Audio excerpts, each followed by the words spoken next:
You know, the funny thing is, this isn't even all of them. There's a bass over there and a couple more upstairs. So for today's video, I wanted to talk about something a little different, and I wanted to talk about some of the fine instruments you've seen behind me in all these videos on the wall. And each one has a unique story and why it's important to me. And I wanted to tell one of those stories today. The guitar we're going to talk about today is my 2008 Gibson SG Standard, this red one right here.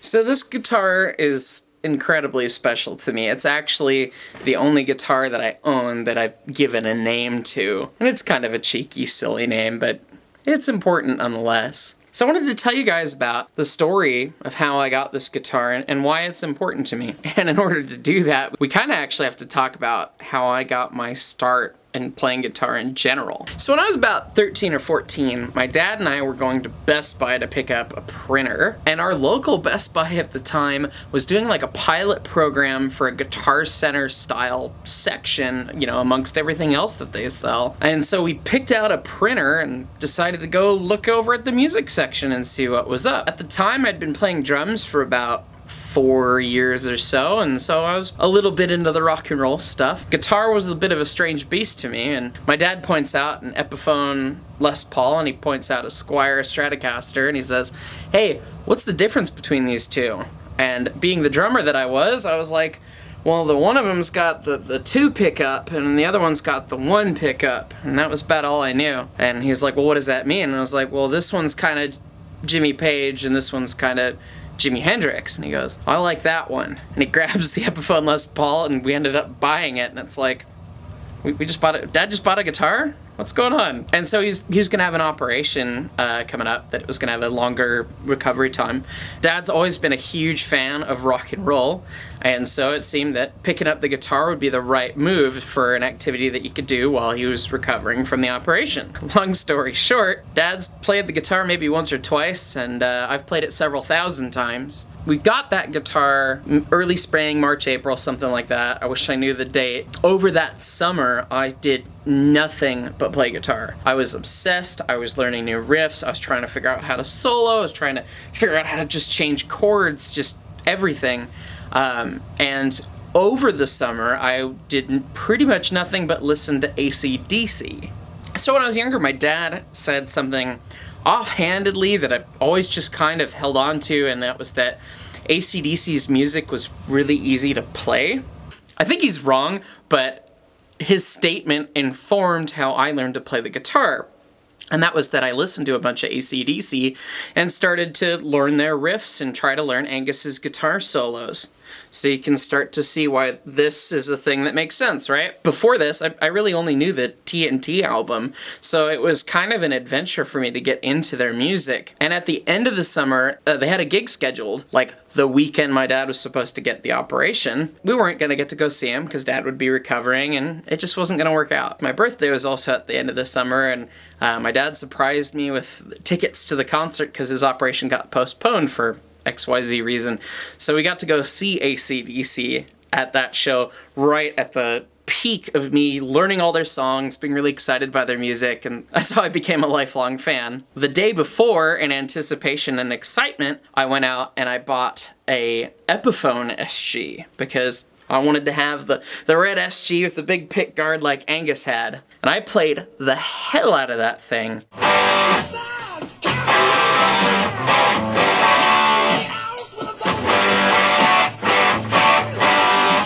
It was a pretty decent guitar, and I pretty much got a fair amount of my chops on that guitar. But as is true with a fair amount of the more inexpensive guitars, some of the details were a little lacking, to say the least. And that Epiphone SG had a number of quality issues, particularly with the wiring and the controls down here. Particularly the output jack was real bad. And eventually all the wires started to come unsoldered, and you had to twist them back around, and the guitar lived with the back plate off.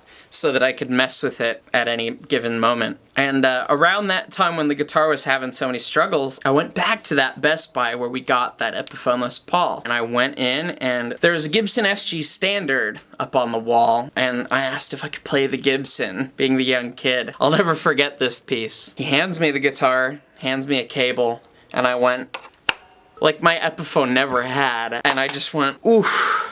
And I looked at the guy and I was like, yeah, no, this is what I need, before I'd even played the guitar. And I played it and it was great, and I mean, I didn't really know what the feel of a guitar was, but I could tell it was a nicer instrument than the one I had. As much as I loved the Epiphone, it became my goal that I needed to have the Gibson, and so I started saving as much money as I could, trying to get the Gibson SG Special Faded. It was about $700, which for a 15-year-old kid, if you worked hard, was somewhat attainable. It seemed like something you could achieve.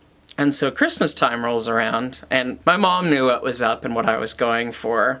And she is the most wonderful, thoughtful person. I'm so lucky to have her, and I feel so blessed all the time. She's so supportive, despite how loud and obnoxious my hobbies and career are. My mom woke me up before my brother and sister on Christmas morning that year, and takes me out into the living room, and there's a guitar case-shaped present behind the couch, and it's like, oh my god, it's the Gibson SG that I've been looking for. Oh, no way. And I unwrapped it and I opened the case, and it was not the Special Faded, but it was that Gibson SG Standard that I played at that Best Buy that fateful day where I plugged it in and felt the click and knew that was what I needed. I never imagined I was going to have an SG Standard just because of how much more expensive it was compared to the Special. And to see that she got it for me, I mean, I was in tears. My heart just melted. I mean, it was like the dream guitar for me. So I promptly gave her all the cash that I'd been raising for the guitar. I'd looked up to so many players over the years, even as a kid,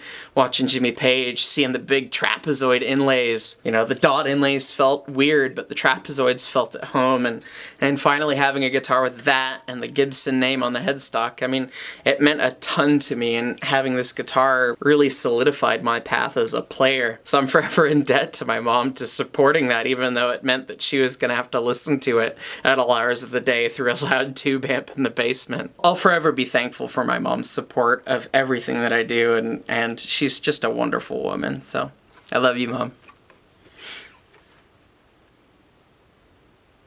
So, I said earlier that this is the only guitar that has a name, and it's named Rosie, after a whole lot of Rosie, it's a big Angus Young guitar solo-a-thon, basically, that it's one of my favorite AC/DC songs, so I thought it was appropriate to name the guitar after its color and after the song. So, it's my one named guitar. It's the guitar that I've had for the longest that's stayed with me. It's been with me through adventures to Colorado. It's been through ups and downs, lefts and rights, and everything else, but this guitar has always been at my side. And this guitar has been used on some of the Hellbot stuff. The first time we tracked guitar, it wasn't used at all, and it just didn't sound as good as the other guitars I had.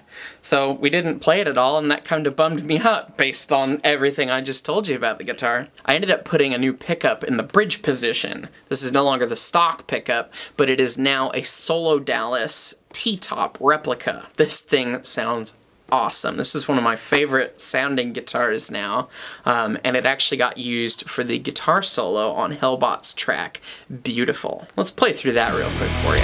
Yeah!